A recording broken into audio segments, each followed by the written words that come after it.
So J. Crew had a new suit that was coming out. We did like a small run, maybe about like 2,000 or so, and they were at a higher price point.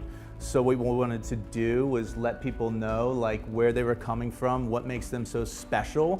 And we figured that there was no better way to do that than to go to Martin Greenfield's factory and see for ourselves. The challenge was to like, how do we distill this process that's too long to tell every step, this space that's too big to like document every little piece of it. So how are we going to distill it down to tell like the J. Crew story of this thing? We kind of knew what story we wanted to tell. It was really about the process, showing people that these were suits that were made by hand. We kind of walked through the whole place and looked at all the different things that people were doing and took note. I told Sean that we would need sort of like establishing moments to kind of show like the factory floor and then all the way down to like people's hands, because that was like a really big, important part. Try to get everything, as locked down as possible before I go to shoot, so that I know what I'm getting into and I know everyone's expectations, so things don't happen like, oh, did you get the photo of that one thing? And you're like,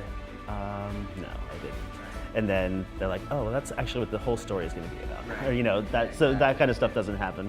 They might assume you know what I mean? So I think it's your responsibility to do that homework as an art director, to make sure that everyone involved is on the same page, because it's your responsibility. I think that people should kind of like, if you're not getting like the response you want, just stick to your guns and keep doing you, and it's gonna happen. I mean, I think it's also being selective of who you go after. Like I only trying to go after in focused efforts, like you were saying. I'm doing this to make myself happy and also to make the client happy. That's my goal.